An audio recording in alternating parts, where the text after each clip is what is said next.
Assalamualaikum warahmatullahi wabarakatuh. Perkenalkan, nama saya Hartika, NIM 057 dari kelas 4B MBS. Di sini saya akan mempresentasikan proposal usaha SKBI Red Bull Dapur Uti. Nah, di slide ini adalah slide perkenalan tadi. Kemudian, apa sih mengenai Red Bull Dapur Uti itu? Red Bull merupakan makanan khas dari Jepang. Red Bull di Jepang disebut dengan donburi. Makanan tersebut menyajikan nasi dengan berbagai macam lauk di atasnya, seperti ikan, sayur, dan daging. Untuk menyesuaikan lidah orang Indonesia, di usaha Red Bull Dapur Uti ini jenis makanan disajikan dengan lauk yang dimasak dengan bumbu khas Indonesia seperti orek tempe, rendang, opor, ayam, tongseng, dan telur balado. Kemudian profil usaha Red Bull Dapur Uti. Kami memakai logo yang sederhana karena hal ini akan mudah diingat oleh masyarakat. Mengenai visi dan misi usaha kami. Visi pertama, menciptakan inovasi kuliner yang terjangkau namun tetap ramah lingkungan. Misi kami menggunakan bahan baku yang baik dan bermutu. Kemudian menggunakan tenaga kerja yang handal dan profesional, menggunakan peralatan yang aman, menarik konsumen dengan produk-produk yang memiliki harga terjangkau. Yang terakhir, memberikan pelayanan yang memuaskan kepada pelanggan. Kemudian tujuan dilakukan studi kelayakan bisnis syariah ini? Tujuan secara khusus adalah satu, ikhtiar untuk kesuksesan. Studi kelayakan bisnis mempunyai tujuan utama sebagai bukti ikhtiar kepada Allah Ta'ala agar usaha yang dibuat nantinya mendapat kesuksesan dan ridho dari Allah. Yang kedua, meminimalisir resiko. Laporan SKBS hanya dapat menganalisis atau memperkirakan risiko yang dapat dikendalikan. Yang ketiga, memudahkan perencanaan. Beberapa hal yang dimudahkan dalam perencanaan yaitu penentuan jumlah dana yang dibutuhkan, lokasi akan dibangun di mana, siapa yang melaksanakan, dan cara menjalankannya itu seperti apa, besar keuntungannya itu berapa, itu dirancang di tahap ini. Yang keempat, memudahkan pelaksanaan pekerjaan. Pelaksanaan yang menjalankan memiliki pedoman standar yang harus diikuti. Yang terakhir, memudahkan pengendalian dan pengawasan. Pengendalian ini dapat mendekatkan pada kesuksesan, karena pekerjaan yang akan dilakukan dapat diawasi sesuai dengan rencana SKBS yang telah ditetapkan. Pengawasan ini sangat penting, karena usaha yang akan dilakukan dapat berjalan sesuai dengan job description dan standar operasi pekerjaan atau SOP yang telah ditetapkan. Selanjutnya, mengenai kunci kesuksesan dari bisnis ini. Yang pertama, harga. Dalam penetapan harga barang disesuaikan dengan harga pasaran yang berlaku, sehingga konsumen akan mencari dan memilih harga yang lebih murah. Yang kedua, produk halal dan lengkap. Usaha Red Bull ini merupakan usaha rumahan, maka dipastikan kehalalannya dan kualitas produk yang kami jual itu berkualitas baik. Yang ketiga, pelayanan yang baik. Pelayanan yang baik yaitu mengedepankan konsumen, menjaga kualitas produk, serta menjaga konsistensi dalam memproduksi produk. Yang terakhir, tempat yang strategis.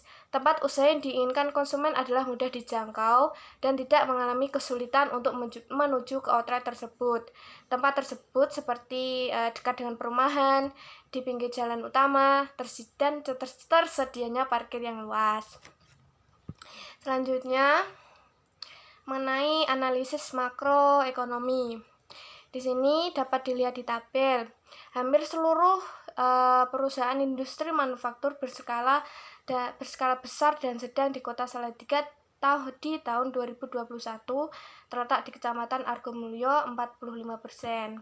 Separuh lainnya tersebar di 3 kecamatan lainnya, yaitu 18% terletak di Kecamatan Tingkir, kemudian 10% terletak di Kecamatan Sidomukti, kemudian 9% terletak di Kecamatan Sidoarjo.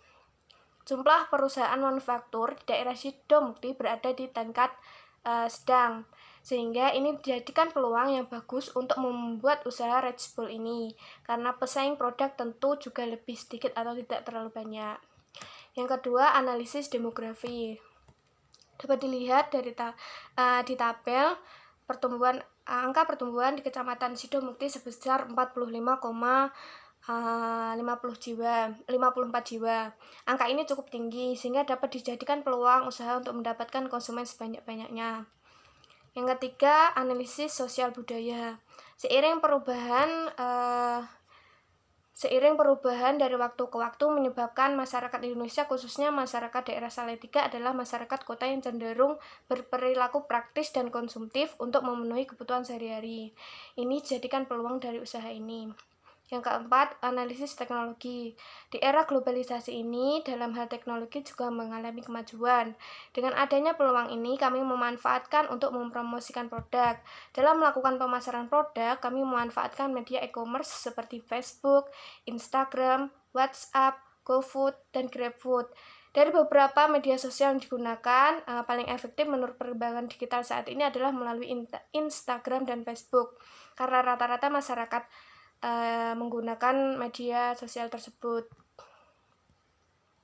Analisis dalam studi kelayakan bisnis terdiri dari 4, yaitu analisis SWOT, analisis aspek SDM, analisis aspek pasar dan pemasaran, dan terakhir analisis aspek keuangan.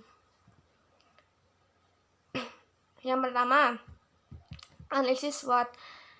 Kekuatan. Di sini produk kami memiliki kekuatan seperti memiliki rasa yang enak dengan berbagai topping, memiliki kemasannya inovatif dan ekonomis. Reachable merupakan makanan yang dapat dimakan di mana saja karena kemasannya sangat praktis. Reachable merupakan alternatif jika lagi malas memasak produk. Kemudian produk merupakan industri rumahan sehingga terjamin kualitas dan kehalalannya. Kelemahan dari produk ini, produk masih jarang dikenal masyarakat, khususnya masyarakat sekitar. Peluang atau opportunity dari produk kami, yang pertama, produk masih jarang di pasaran, khususnya di desa. Yang kedua, menyentuh konsumen dengan praktisan wadah dan topping dengan varian makanan khas Indonesia. Yang ketiga, masyarakat Indonesia sangat konsumtif dengan produk baru. Yang terakhir, tantangan. Tantangan dari produk ini dikhawatirkan muncul penjual yang menjual produk yang sama. Selanjutnya, analisis aspek sumber daya manusia. Karena Reachable Dapur Uti merupakan industri kecil dan menengah, maka segala kegiatan industri dilakukan di rumah pemilik usaha dan tidak memiliki karyawan. Sebab segala kegiatan produksi dibantu oleh keluarga, sehingga tidak terdapat pengeluaran untuk membayar karyawan. Selanjutnya, analisis STP. STP singkatan dari segmentasi, targeting, positioning. Di di tahap segmentasi, kami memilih segmentasi yang terdiri dari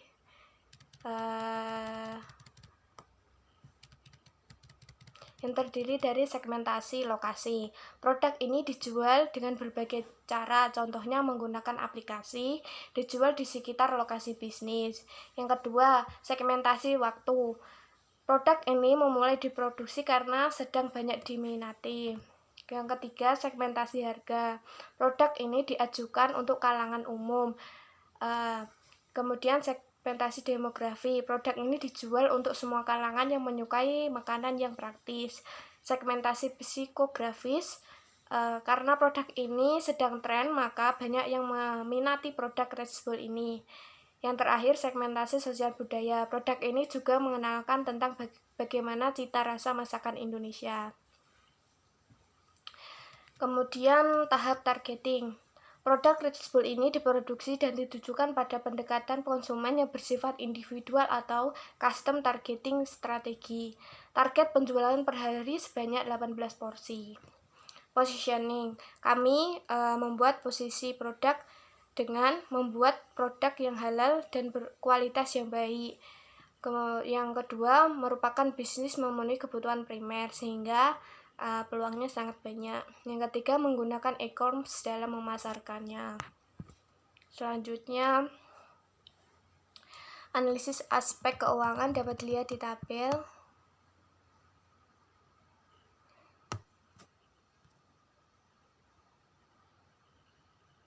Nah, dari analisis keuangan dapat disimpulkan bahwa untuk memperoleh titik impas dengan harga penjualan kisaran 12.000 sampai 15.000, maka kami harus menjual sebanyak 18 porsi. Jika jumlah penjualan tidak sampai target tersebut, maka tidak akan menutup biaya produksi yang dikeluarkan.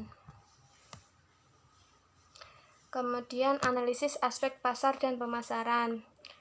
Daerah pemasaran kami yaitu lingkungan kampus IAIN Salatiga, lingkungan kampus sekitar IAIN Salatiga seperti Alunan Pancasila, UKSW, kemudian masyarakat region Salatiga.